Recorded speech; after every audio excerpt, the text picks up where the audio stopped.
하시는 분들 다 운전면허증 갖고 계실 거예요. 운전면허증을 처음 따고 운전하는 사람들 보면 자동차 뒷면에 초보운전 저도 써서 이렇게 붙인 적이 있었는데요. 근데 초보운전 대신 어떤 사람 좀 재밌고 또 애교 섞인 말들을 쓰죠. 이 차에 어린 운전자가 타고 있습니다.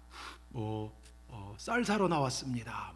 여자들 했더니 그런 얘기도 있고, 실력은 초보 건들면 람보 이런 거. 미치겠죠. 저는 환장하겠수다. 이런 것도 써 있는 거 봤고요. 좌우 백밀러 전혀 안 봄. 어떤 분은 직진만 5일째 이런 분도 있고, 당황하면 후진합니다. 이런 것도 써붙고. 근데 이런 과정을 거쳐서 몇 번씩 운전하다 시간이 쌓이면서 정말 잘 길을 운행할 수 있는 노련한 운전자가 된다는 것이죠. 여러분, 초보 운전 사고 날까 두렵고 초보 운전이 두려운 사람은 운전을 배울 수가 없죠. 여러분, 신앙도 마찬가지입니다. 우리가 예수님 잘 믿으면 세상은 우리에게 잘했다, 너 이 어려운 세상에서 예수 잘 믿었다, 교회 잘 왔다 격려하고 박수 칠 것 같죠. 그렇지 않습니다. 여러분, 공중권세 잡은 사단은요, 어떻게 하든 여러분이 맺은 구원을 깨뜨리려고, 여러분이 받은 은혜를 뺏어가려고 정말 우리를 힘들게 할 때가 많아요. 그러나 우리가 그런 것들 이겨나고 도전하고 나갈 때 우리에게 은혜와 신앙의 깊이가 주어진다는 것.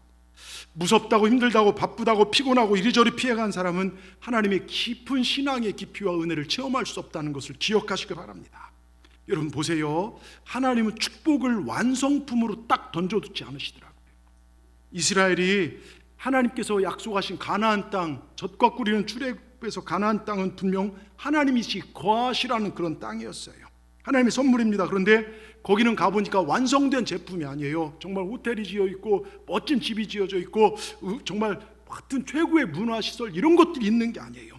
온 백성이 피와 땀을 흘려 수고하며 애써 얻어야 할 땅이 가나안 땅이었습니다. 여러분, 축복의 땅은 완성 제품이 아니라 내가 도전을 통해서, 싸움을 통해서, 기도를 통해서, 하나님의 의지를 통해서 얻어야 할 땅이 그 땅이라는 것이죠. 가정의 평안도 마찬가지입니다. 하나님께 최초로 만든 것이 가정과 교회라고 무수히 말씀을 들었어요.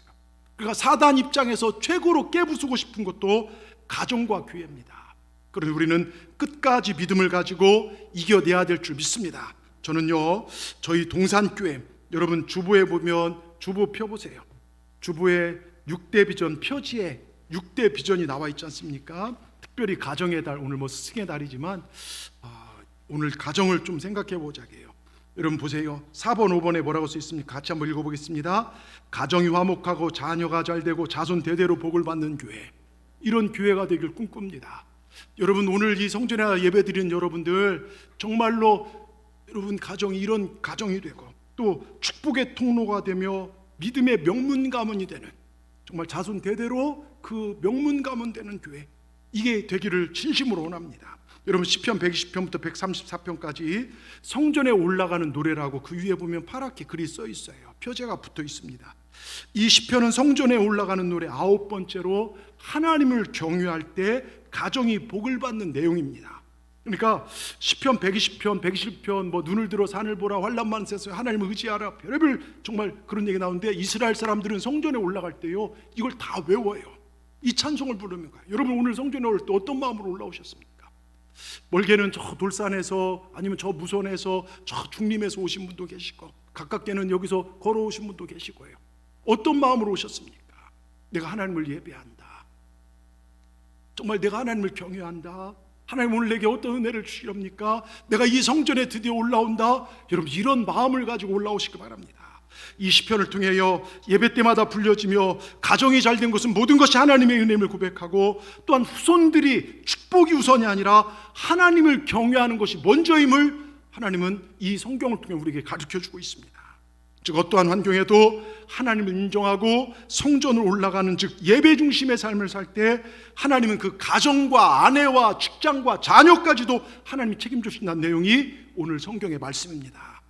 저는 저희 동산의 모든 가정이 오늘 하나님을 경외하여, 앞으로 하나님을 잘 경외하여, 두렵고 떨림으로 하나님의 정말 존재와 하나님의 감정 하나까지도 헤아려서 하나님 기쁨이 무엇이고 하나님 싫어하신 것이 무엇인지를 구분해서 하나님 중심으로 나가, 하나님 이 세상 속에서 얘는 내 자녀다 하나님이 개런티하시고 보증하시는 우리 동산의 모든 분들 되기를 주의 이름으로 축원합니다. 오늘 말씀을 통해서 몇 가지 영적 은혜를 나누기를 원하는데요. 첫째, 우리 같이 한번 읽어보겠습니다.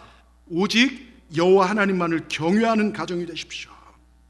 오늘 말씀 1절하고 4절에 보면 여호와를 경외하는 자는 그의 길을 걷는 자 복이 있도다. 여호와를 경외한 자가 이런 복을 받는다.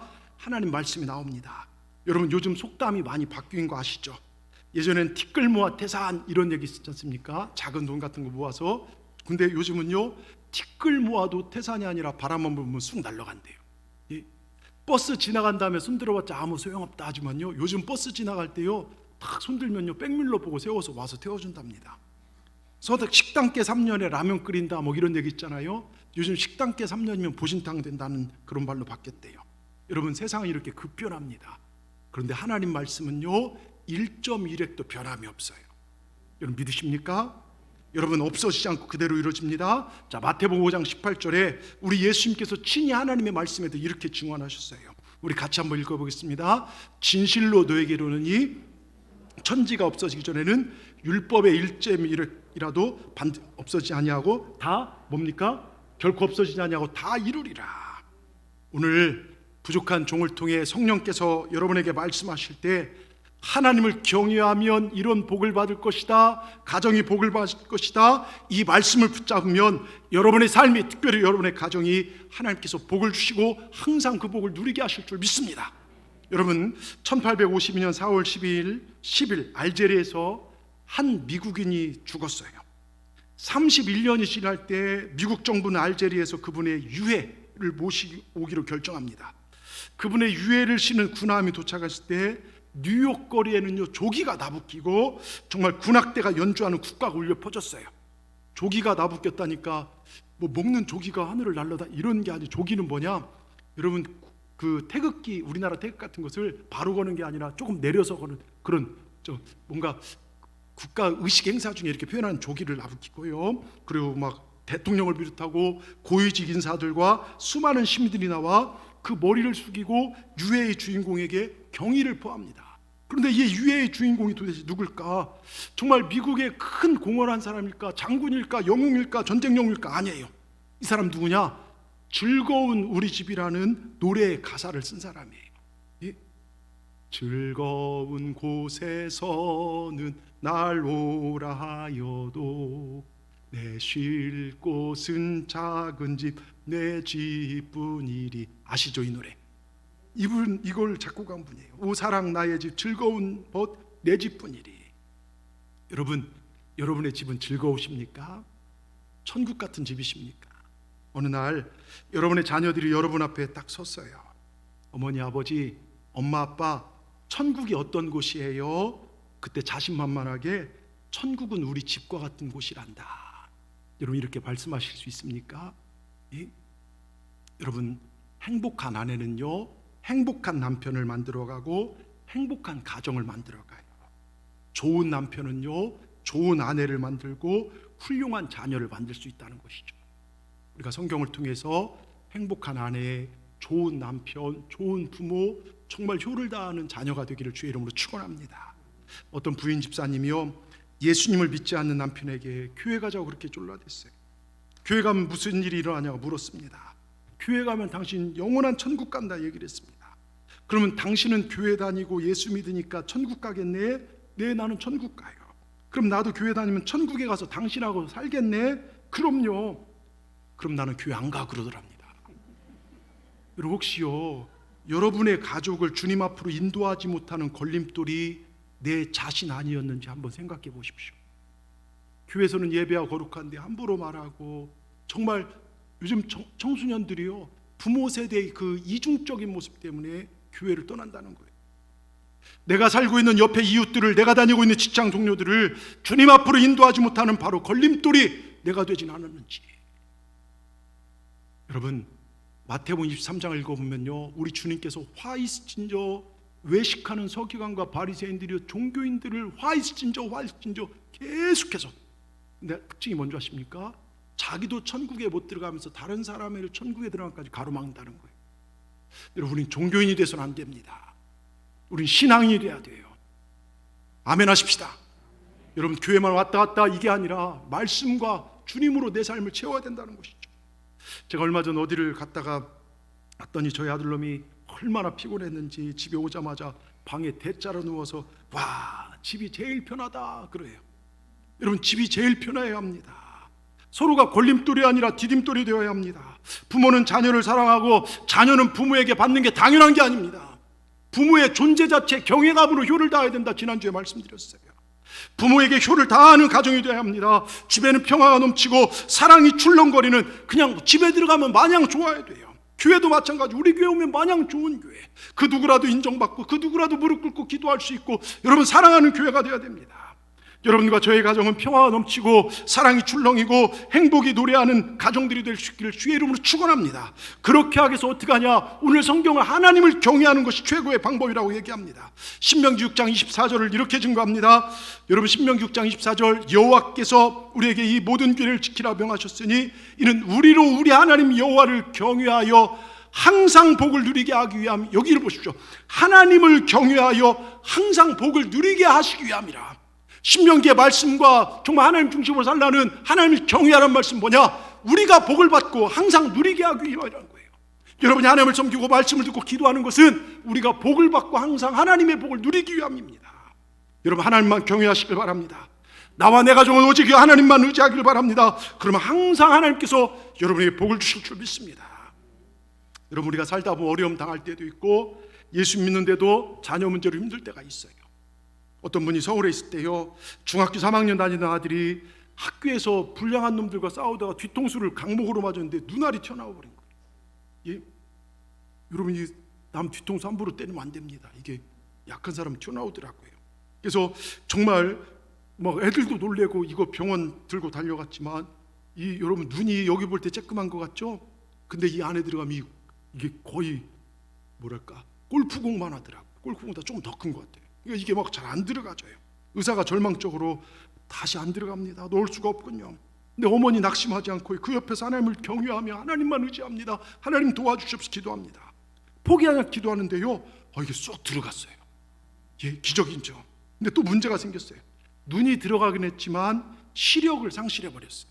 시신경이나 이게 굉장히 많은 시신경, 이게 제대로 안 맞은 거예요. 의사가 다시 절망적으로 말합니다. 그때 엄마가 아닙니다. 하나님 기적을 베풀어 주십니다. 하나님께 불가능이 없습니다. 다시 기도했어요. 하나님, 우리 아들의 시력을 되찾게 해주옵소서. 눈알도 들어가게 하신 하나님, 시력도 회복하게 하여 주옵소서. 절망할 수밖에 없는 상황 가운데서도 이 어머니 속회 식구들에게, 그래서 소그룹이 중요해요, 부탁하고 정말 주의 종에게 부탁하며 계속해서 합심으로 기도했고, 합의금으로 받은 돈으로 11조와 감사의 물과 선교원금을 드렸고요, 100일 작정 새벽 기도를 투입하기 시작합니다. 들어가기 시작합니다. 하나님, 저는 아들의 시력이 돌아올 때까지 새벽 기도하겠습니다. 매일 아침 기도했어요. 30일, 50일, 80일, 99일까지 시력이 그대로입니다. 옆에 속도원들이 같이 동참해 줘요. 100일 작정 기도가 끝나자요, 하나님께서 고쳐주셨다는 확신이 생겼어요. 하나님께서 기적을 베풀어 주신 믿습니다. 병원에 가서 검사를 하는데요, 얘가 보이기 시작하고 회복되기 시작했어요. 두 번째 기적이 나타났죠. 여러분, 기도하다가 도중에 포기하지 마시길 바랍니다. 잘 된 것 같은데 포기하지 마시길 바랍니다. 사단은 낙심하게 만들어요. 응답되지 않았다 합니다. 근데 포기하지 마시면요, 구원의 역사는 일어납니다.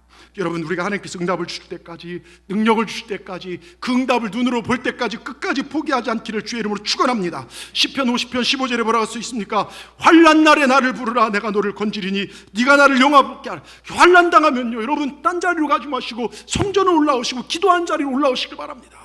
주님 앞에 부르짖을 때 하나님께서 그것을 건져주시고, 그 건져주심을 통해서 우리 하나님이 살아계십니다. 하나님이 나를 이렇게 하셨습니다. 하나님을 영화롭게 하는 삶을, 우리 삶을 만들어 주실 줄 믿습니다. 여러분, 자녀를 위해서 기도하시고, 가정을 위해 기도하시고, 직장과 사업장을 위해 기도하시고, 남편의 구원을, 자녀의 구원을 위해 기도하시기 바랍니다.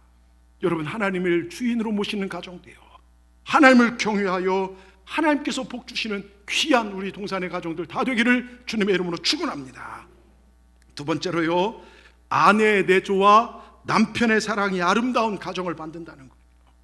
자, 여러분, 저 세상에서 이 땅에 사는 동안 누가 아내를 제일 사랑했는가 대회가 열렸답니다.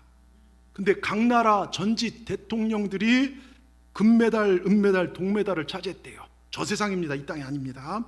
동메달 아브라함 링컨 대통령 뭐라고 했냐면 아내를 위한 삶을 살았습니다. 그래서 동메달 땄대요. 은메달은 케네디 대통령. 아내가 나를 위해 무엇을 해줄 것인가를 묻지 않고 내가 아내를 위해 무엇을 해줄 것인가 생각하며 살았습니다. 은메달 땄대요. 금메달 누군 줄 아십니까?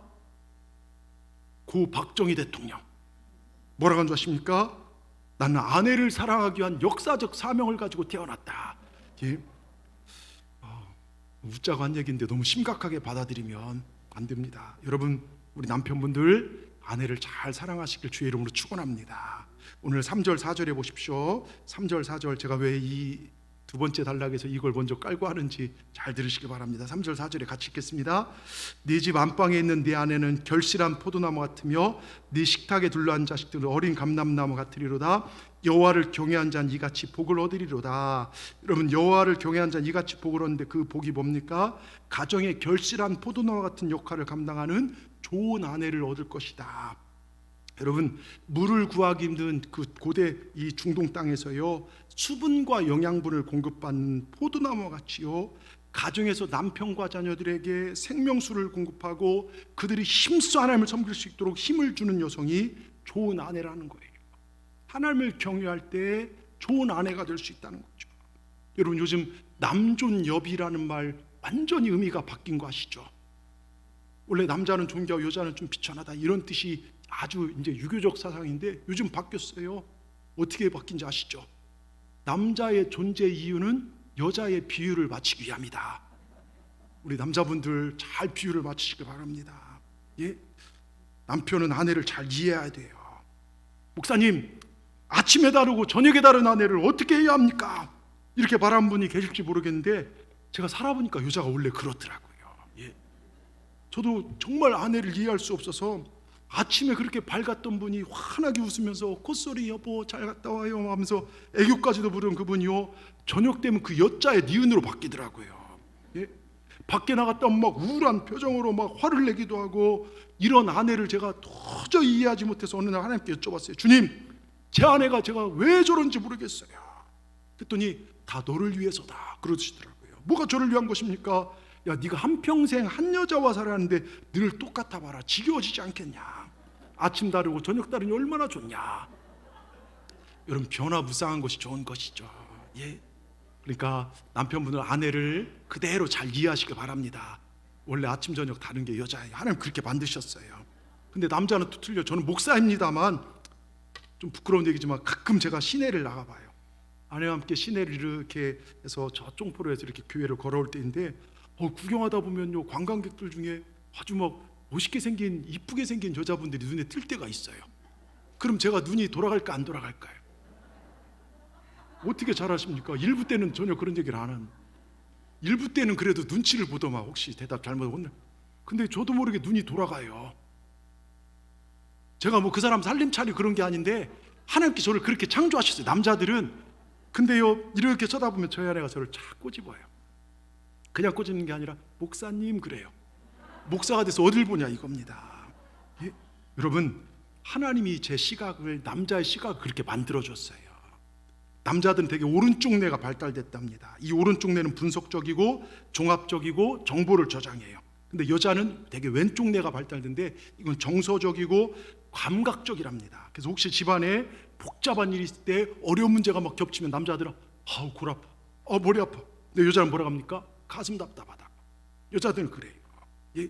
여러분, 이게 하나님 다르게 말한 거예요. 만드신 겁니다. 산을 걸어가다가 저희 아내가 그러더래요. 저 예쁜 꽃 보니까 여보 정말 저 꽃이 나를 보고 활짝 웃어요. 저 꽃 한 손이 당신이 나한테 꺾어다 줬으면 좋겠어요. 제가 뭐라고 하는지, 네 거냐? 제가 그랬어요. 이게 남자예요. 예? 여러분 보십시오. 그래서 남자는 세상 속에서 일하고 있을 때 행복할 수 있고, 여자들은 1대1의 관계 속에서 그 관계를 어루만져주고 가정 안에 있을 때 거기서 행복을 느낀다는 거예요. 특별히요, 제가 왜 여기까지 얘기했냐면 여자의 내조가 중요하다는 거예요. 잘 들어보십시오. 우리 여자분들, 아내분들 기분 나쁘게 듣지 마십시오. 성경의 모든 교훈은 남성 중심으로 내려져요.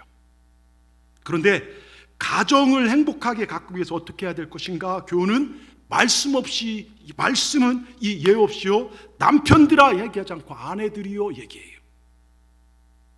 아내는 가정의 해입니다. 아내들의 얘기예요.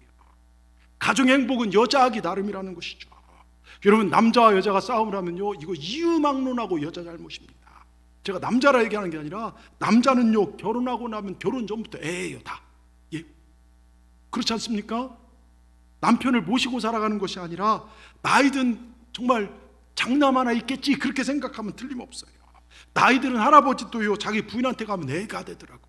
저도 목사지만요, 가끔 저희 아내가 아유 내가 애 하나 데리고 살지 그러더라고요. 예?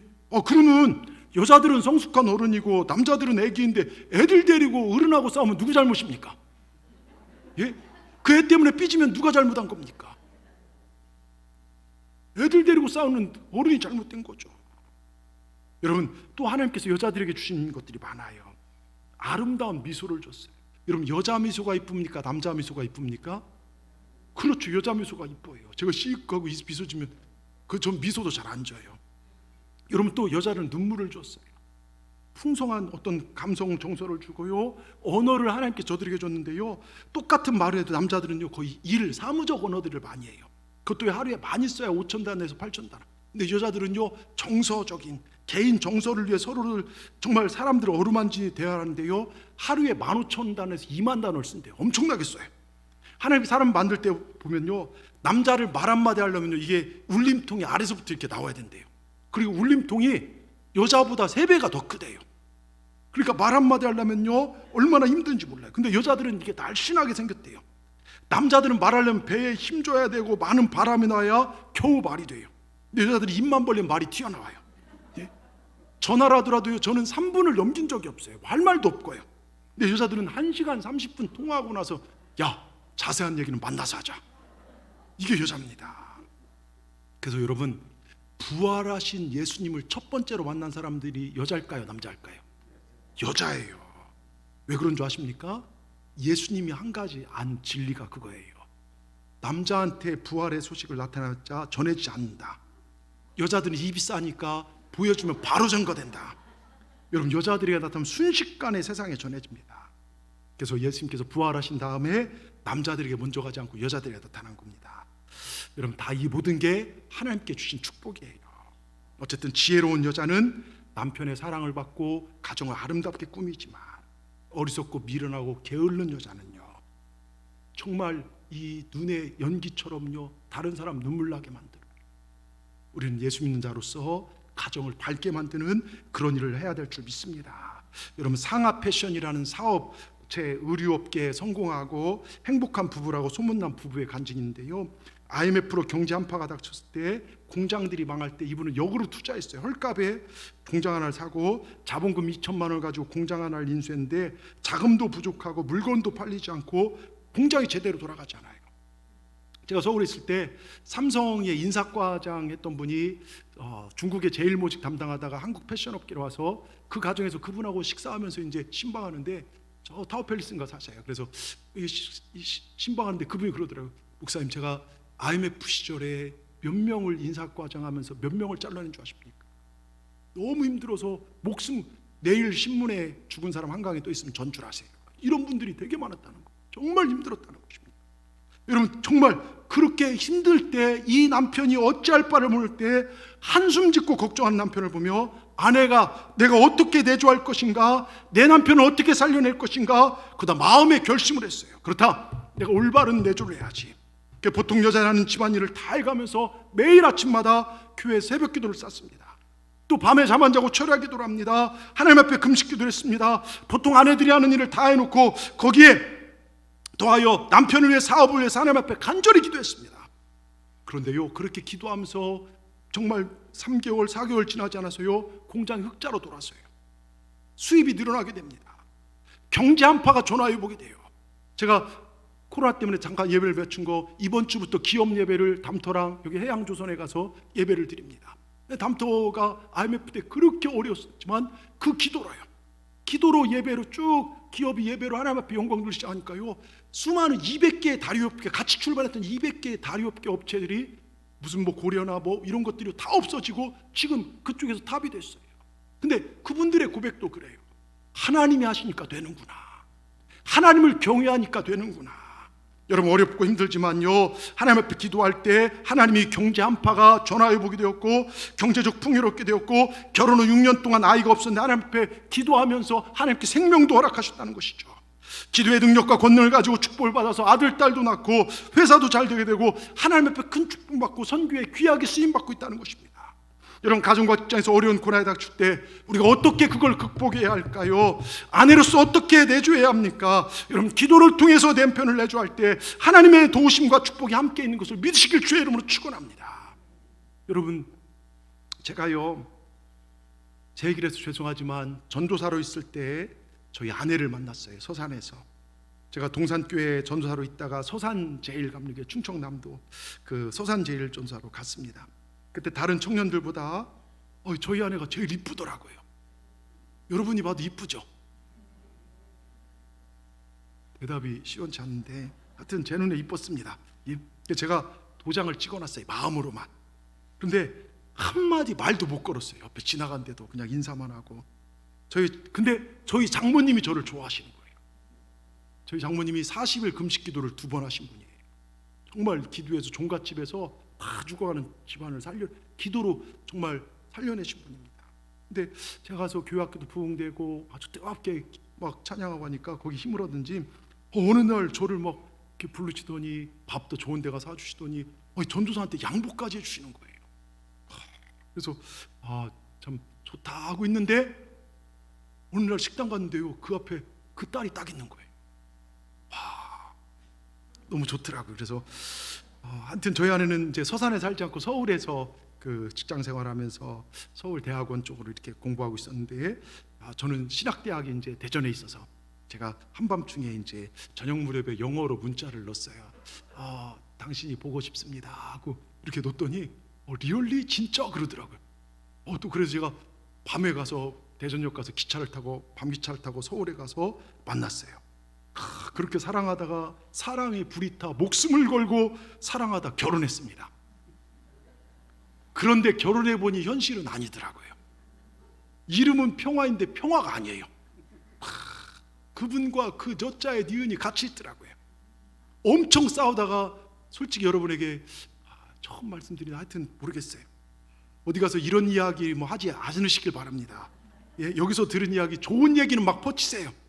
그런데 나쁜 얘기나 이런 것들은 안 했으면 좋겠어요. 지난주에 저희 딸 4.4kg에 태어났다고 제가 설교했다가 누군가가 대전에 있는 저희 딸한테 그거 얘기를 전해갖고서 저희 막 혼나고 지금 쫓아왔어요. 여기까지요, 6가지요. 오늘 저기서 뒤에서 예배드리고 있습니다. 여러분 좋은 얘기는 막 전하세요. 그런데 나쁜 얘기, 상처받은 얘기는 전하지 마십시오. 하여튼 여기서 듣고 끝내시길 바랍니다. 하여튼 제가 너무 마음이 안 맞고 힘들어서 이혼 결심을 했어요. 진짜로요. 이혼 결심하고 저희 아내가 기억할지 모르지만 내가 유자료 당신한테 얼마 주면 좋을까? 저희 아내가 아이고 가난한 전도사 쥐뿔도 없는 게 무슨 유자료. 제가 속으로 얼마나 감사한지 몰라요. 아무것도 줄 게 없는데. 그래서 이혼 서류 준비하려고 가는데요, 뒤통수에 벼락 치는 것 같은 하나님의 음성을 들었어요. 얼마나 회개했는지 모릅니다.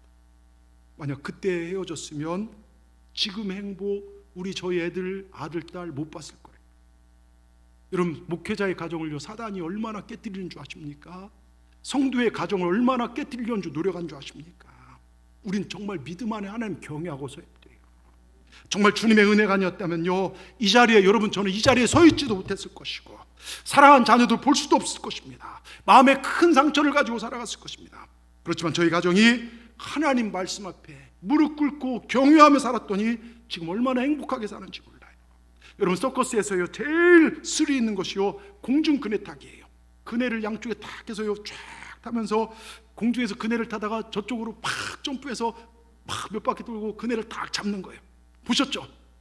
그러다가 이쪽에서 하다가 저쪽 사람 다리 탁 해서 막 팔을 잡고, 근데 그걸 자유롭게 할 수 있는 건 밑에 그물이 쫙 깔려 있어서 그래요. 그물이 깔려 있으니까 떨어져도 죽지 않는다는 보장이 되니까 그래요. 여러분 잠언 30장 5절에 한번 보겠습니다. 잠언 30장 5절 같이 읽습니다. 하나님은 말씀은 다 순전하며 하나님은 그를 의지하는 자의 방패시라. 자 여기 보십시오. 하나님은 그를 의지하는 자의 방패시라. 믿으십니까? 여러분 예수 믿는 우리는 결국 하나님을 의지하는 자들입니다. 우리에게는 하나님의 그물이 있다는 것입니다. 우리 한번 따라해 보겠습니다. 예수 믿는 사람은 망할 수 없다. 그리스도의 가정은 망할 수 없다. 여러분, 우리 가정은 망하지 않습니다. 하나님께서 여러분에게 은혜를 주실 것입니다. 하나님께서 도와주십니다. 하나님께서 그 그물로 지켜주실 것입니다. 실수로 남편이 떨어지고 실수로 아내가 떨어져도 실수로 자녀가 안 될지라도 하나님 다시 받아 우리를 세워주실 줄 믿습니다. 하나님 의지하십시오. 하나님을 경외하십시오. 그래서 하나님 주장하시는 놀라운 은혜가 여러분 삶 가운데 있기를 주의 이름으로 축원합니다. 축원합니다. 끝으로요, 복된 가정은 자녀를 위해 기도하며 자손대대로 성전에 오르는 가정이 복된 가정이에요. 이런 이야기가 있죠. 아버지와 아들이 목욕탕에 갔대요. 아버지가 목욕탕에 들어가며 야 시원하다, 야 너 들어와. 아버지 정말 시원하나요? 그래 어서 들어와. 아들이요 찬물인 줄 알고 욕탕에 뛰어들었더니요 물이 뜨거워서 도로 막 뛰쳐나왔대요. 야 그러면서 한마디, 세상에 믿을 놈 하나도 없다. 근데 아버지가 화가 나갖고서 이놈의 자식 말하는 게 왜 이렇게 싸가지가 없냐고 막 때려가니까, 그래도 때려라 때려, 네 아들 때리지 내 아들 때리냐 막. 예? 그래도 꾹 참았대요 아버지랑. 그 목욕을 하고 나서 배가 고프잖아요. 빵집 가서 빵 5개를 사서 아들에게 2개 주고 자기는 어르니까 3개를 먹었대요. 아버지가 그래도 고마울 줄 알고 아들아 어떻게 맛있게 잘 먹었냐, 배부르냐? 내 아들놈이 그래요. 2개 먹고 배부르면 3개 먹은 놈 배 터져 죽겠네 그러더랍니다. 화가 난 아버지가 끌고 들어와 집에서 몽둥이로 두드려 패려니까요, 여보 왜 그래, 목욕 잘 갔다 왜 그래 말리니까 아들이 그러더라고요. 그만둬요, 지 새끼 지가 때리는데 누가 말려 그러더랍니다. 여러분, 때론 자녀가 기쁨을 주는 것 같지만 가장 큰 기도 제목, 여러분 우리의 눈물을 뿌리며 기도하는 제목이 거의 대부분 자녀예요. 신방 가도 눈물을 흘리며 신방하는 분들, 기도 제목들, 여러분 자녀를 위해서, 여러분 자녀를 위해 흘린 눈물의 기도는요 하나님이 들으십니다. 지난 새벽 화요일날 갔더니 우리 전영자 권사님 1000번째 마치면서 하나님이 내 기도를 다 들어주셨습니다. 목사님이 축복기도에 감사합니다. 자녀 정말 그 눈물로 기도했던 것들, 그 고백하면서 감사함으로 올라왔더라. 여러분 자녀를 위해서 기도할 때 하나님 반드시 들어준다는 걸 믿으시기 바랍니다. 여러분 보십시오. 창세기에 보면 하나님께서 아브라함에게 그 자식 이삭을 제물로 바치라고 합니다. 이삭이 아브라함에게 어떤 의미입니까? 아마 인생 전부입니다. 하나님 사랑한 자식일수록 제물로 드리라 말할 때가 있어요. 특별히 모리아산에서 번제로 드려갑니다. 번제가 무엇입니까? 소나 양을 조각조각, 여러분 조각조각 각을 뜨는 겁니다. 온전히 불을 태워 제사를 드립니다. 그러니까 온전제사 또는 화제사라고 얘기합니다. 무슨 뜻입니까? 그 자식 50%는 네 것이고 50%는 내 것, 하나님 것 아니에요. 100% 하나님 것이라는 것입니다. 온전히 불태워서 바치라는 것입니다. 여러분 이삭은요 아브라함이 낳을 수 낳은 아들이 아니죠. 도무지 낳을 수 없는 상황에서 100세 된 아버지, 90세 된 할머니, 여러분 불가능한 상황에서 얻은 아들이 이삭 아닙니까? 여러분 똑같아요. 여러분 가정의 자녀들 가운데 하나님이 주시지 않은 자녀가 어디 있냐 이것입니다. 우리 자녀들 하나님 것이라는 거예요. 번제로 드리란 이 말은요 그 자녀들 내 것이다, 하나님 자녀임을 깨끗이 인정하라는 것입니다. 내 방법으로 키우려고 하지 말고요 하나님 것으로 인정하시고 하나님께 맡기시고 나가시길 바랍니다. 여러분 자녀를 위해서 얼마나 기도하고 계십니까? 낙심과 절망에 처했을 때 자녀들에게 화를 내고 쓴소리를 하면서도 자녀를 위해 기도하는 부모는 그리 많지 않아요. 세상 방법으로 학원은 이것저것 보내며 밤늦게까지 공부시키면서 자녀를 위해 눈물 뿌리며 기도하는 부모는 지금 이 시대에 그렇게 많지 않더라고요. 자녀를 위해 새벽기도 해보셨습니까? 자녀를 위해 철야기도 해보셨습니까? 자녀를 위해 금식기도 해보셨냐 이거예요.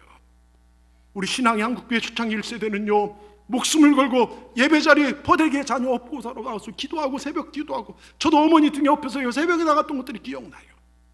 지금은 그렇지 않아요. 기도보다 앞서는 것들이 너무나 많습니다. 여러분 이제부터는 자녀를 위해 기도하는 부모가 되겠습니다. 결단하시길 주의 이름으로 축원합니다. 6살 먹은 한 아이에게요 애지중지하는 가짜 진주 목걸이가 있었어요. 아이가 그것을 얼마나 아끼고 좋아하는지 엄마를 따라 어디 갈 때마다 반드시 옷을 입어도 목에 걸고 다녀요. 그리고 집에 오면 보석상자에 고이 누워둡니다. 어릴 때부터 여자인가 보긴 해요, 여자애들은요. 근데 하루는 아빠가 해외 출장에 돌아온 아빠가 아이와 함께 즐겁게 밥도 먹고 놀다가 잠잘 시간 되었을 때 아이에게 말합니다. 사랑한 딸아 잘 자. 그런데 너 아빠 사랑해? 사랑해. 얼마나 사랑해? 세계에서 제일. 그래? 정말? 정말? 그러면 네가 좋아하는 진주 목걸이 아빠 줄래? 그랬더니 그건 안 돼. 그러더래.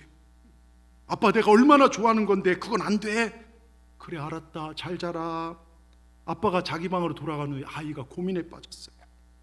내가 세상에서 아빠를 제일 사랑한다고 해놓고 아빠에게 목걸이를 안 주다니. 다음 날 아침에도 고민, 오후에도 고민하던 아이가요, 아빠가 퇴근하자마자 진주 목걸이를 들고 아빠한테 내용 말합니다. 아빠, 이 진주 목걸이 내가 제일 좋아하지만 아빠 줄게. 아니 너 어제 안 된다고 했잖아. 아니야, 이 진주 목걸이가 좋지만 아빠가 더 좋기 때문에 아빠에게 주는 거야. 그래 고맙다. 아빠 그것을 봤더니요, 방에 들어가더니 다른 진주 목걸이를 갖다 걸어줘요. 그건 진짜 해외에서 온 진짜 진주 목걸이였지. 여러분, 하나님께서 아브라함에게 네 아들 이삭 바쳐라. 아브라함이 이삭을 더 사랑해서 좋아하는 꼴을 보지 못해서 빼앗기 위함이 아니라 이삭에게 더 많은 걸 주시기 위함입니다. 하나님께서 우리에게 말씀하십니다. 네 시간을 바쳐 예배하라. 우리가 시간을 바치면 하나님께서 은혜를 주십니다. 예? 기도하라. 새벽을 깨우며 기도하라. 정말 시간을 들여 기도하라. 하나님 응답해 주시기 위함이에요. 헌금하라. 여러분 하나님 축복해 주시기 위함입니다. 순종하라. 크신 복을 내려주시기 위함입니다. 감사하라. 그러면 감사를 더 풍성케 하시기. 하나님 앞에 드린 것은요, 하나님께서 우리 그걸 뺏기 위함이 아니라 더 좋은 걸 주시기 위함인 걸 기억하시기 바랍니다. 여러분, 어떤 교수 부부는요, 아들이 서울에 있는 명문대학은 들어갔는데 서울대학 못 들어갔다고. 이 서울대학에도 못 들어간 것이 엄마 아빠는 다 서울대 나왔는데 서울대학 야단을 칩니다. 그날 밤에요, 애가 자살해요.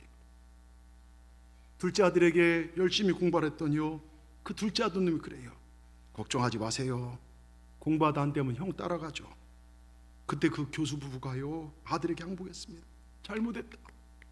대학에 들어가지 않아도 괜찮다. 너는 살아야 된다. 너는 우리 집에 하나뿐인 아들이야. 너는 살아야 한다. 여러분, 자녀가 살아있다는 것만으로 감사하시기 바랍니다.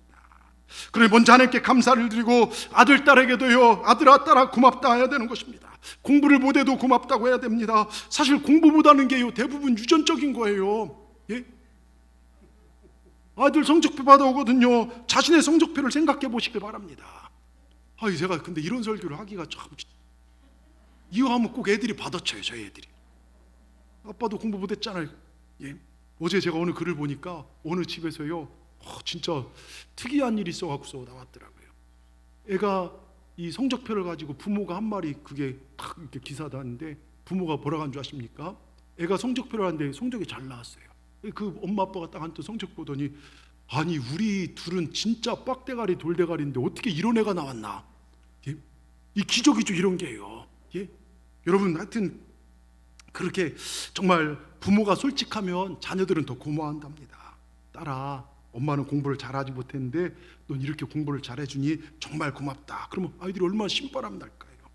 어떤 아이가요, 자기 어머니에게 그랬대. 엄마, 나도 가끔 애들처럼 곁길로 가고 타락도 하고 싶을 때 있는데 아빠 때문에 갈 수가 없어요.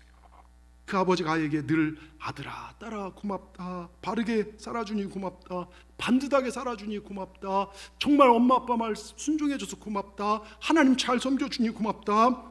아버지의 그런 인사를 받고 사는 아이가 어떻게 잘못된 길로 가겠냐 이거예요.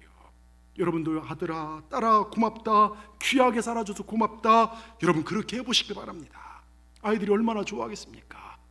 예진아, 저 뒤에 있는 우리 딸 예진아, 네가 있어서 얼마나 고마운지 아느냐? 예?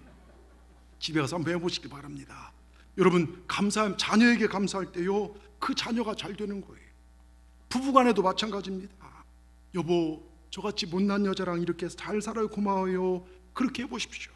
그렇다고 말한다고 남편이요, 알긴 잘하네, 이런 남자는 이제 수준이 좀 떨어지는 거예요. 여러분, 더 귀히 여길 것입니다. 남편도 마찬가지예요. 여보, 나같이 부족한 남자와 살면서도 불평 없이 살아주니 고맙소 해보십시오. 그럼 남편을 아내가 업신여기겠습니까? 더 존경하게 되는 것입니다. 이렇게 살 때요, 오늘 5절 6절을 같이 보겠습니다. 오늘 말씀의 결론 5절 6절요, 우리 같이 큰 소리 읽겠습니다.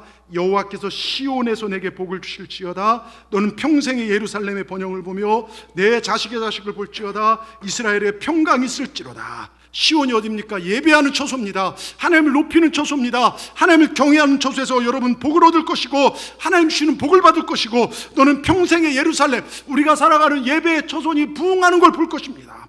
여러분, 복 중에 복이 그 다음 뭡니까? 우리 가정이 평생토록 성전에 흘러넘치는 복을 받는 것이고, 나아가 우리 자식의 자식들을 이 성전에 예배한 자리를 보는 거예요. 그게 복입니다. 여러분, 온 가족 구원받는 복이 최고의 복인 것을 기억하시기 바랍니다. 저희 교회도요, 3대가 나와서 예배드리고 지금 식사를 보다 지금 함께 식사하는 모습 보면서 얼마나 그게 기쁜지 몰라요. 여러분, 이것이 복된 가정입니다. 성전, 곧 교회는요, 하나님이 거하시는 집이자 예수 그리스도의 몸으로서 주님과 만남의 장소고, 이곳 예배할 때 우리가 복을 받는 장소고 축복이 흘러넘친 곳이 이 성전인 줄 믿습니다. 우리 선조들이요, 남향으로 집을 짓고 살았다면 우리 동산의 가정들, 우리 예수 믿는 사람 가정은 교회를 향하여 집을 지어야 돼요.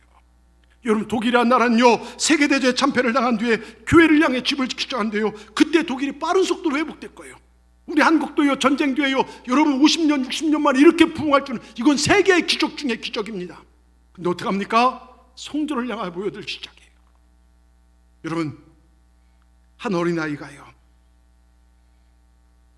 여러분, 내 대해서요, 내가 믿음 생활 잘했다 할지라도요, 자식 대해서 끊어주면 안 돼요. 여러분, 이 복음이 계속해서 확장되는 그런 정말 믿음의 축복의 가정이 여러분의 가정 되길 바랍니다. 한 어린아이가 불의의 사고로 지금 숨을 몰아쉬며 안타깝게 바랍니다. 이제 몇 분 남지 않은 숨을 가쁘게 가 몰아쉽니다. 안타까워하며 엄마 아빠는 눈물을 흘리며 바라보고 있습니다. 그런데 이 아이의 마지막 순간에 당당합니다. 엄마 아빠, 나 때문에 울지 마세요. 나는 이제 하나님 곁으로 가요. 예수님이 날 기다리고 있어요. 천사들이 날 기다리고 있어요. 저기 보여요. 나는 하나님 나라에서 하나님과 함께 영원히 살 거예요. 엄마 아빠보다 먼저 천국에 가서 엄마 아빠를 기다리고 있을 거예요. 그런데 아빠, 내가 나가던 교회에 엄마 손 붙들고 교회 가세요. 예수님 믿으세요. 그리고 천국 가셔야 하는 거예요. 아빠, 마지막으로 내 앞에 약속해 주세요.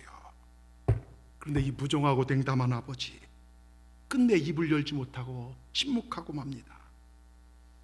이 아이가, 아빠, 마지막으로 나에게 예수님 믿겠다고, 엄마 손 붙들고 교회 가겠다고 약속해 주세요. 이 아버지 등을 돌려버립니다. 가쁘게 숨을 몰아쉬며 아이가, 아빠, 내 얼굴 한 번만 쳐다봐 주세요. 아빠가 내 얼굴 쳐다볼 수 있는 시간이 지금 마지막이에요.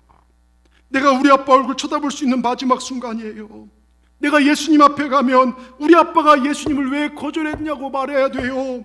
내가 하나님 앞에 가면 우리 아빠는 왜 교회 나가지 않았다고, 왜 하나님을 믿지 않았다고 왜 얘기해야 해요. 여러분, 우리가 하나님 앞에 섰을 때 내 남편은 왜 예수님을 거절했다고 하나님 앞에 보고해야 됩니까? 내가 하나님 앞에 섰을 때 내 자식들은 왜 교회를 떠났다고 얘기해야 되는 것일까요? 내 부모님들은 왜 주님을 영접하지 못했다고 주님 앞에 무엇이라 말하겠습니까? 오늘 주님 전에 찾아 나와 예배하는 여러분의 가정 모두 하나님의 영원한 가정이 되시기를 주의 이름으로 축복합니다. 오직 주님을 제대로 믿음으로 가정이 구원받고 복되시길, 하나님을 경외하여 온 식구들이 구원받는 그런 복이 있기를 주의 이름으로 축원합니다. 사도행전 16장 31절 우리 같이 한번 읽어보겠습니다. 이르시되 주 예수를 믿으라. 그리하면 너와 내 집이 구원을 얻으리라. 큰 소리 아멘 하십시다. 기도하겠습니다. 하나님 감사합니다. 오늘 말씀을 통하여 우리가 성전 중심, 예배 중심을 살아갈 때 하나님 우리 가정을 축복하신 것을 알게 하시니 감사합니다. 또한 교회 와서만 주님을 찾는 우리 모습이 아니라 우리 가정 안에서도 철저하게 주님을 인정하고 찬양하여 하나님의 복을 누리는 우리 동산의 가정들 모두가 되게 하여 주시옵소서. 우리의 가정 모든 구성원이 세상적 풍요를 추구하는 신앙이 아니라 믿음의 부요를 추구하는 신앙이 되게 하여 주시고, 부부간의 사랑이 넘쳐나고 자녀는 부모에게 받는 게 그래 당연한 것이 아니라 있는 그대로 존중할 줄 아는, 존경하고 자손 대대로 믿음의 유산이 눈덩이처럼 커져가는 우리의 가정이 되어 복의 복을 쌓는 우리 동산의 가정들 다 될 수 있도록 축복하여 주시옵소서. 예수님의 이름으로 감사하며 기도드리옵나이다. 아멘.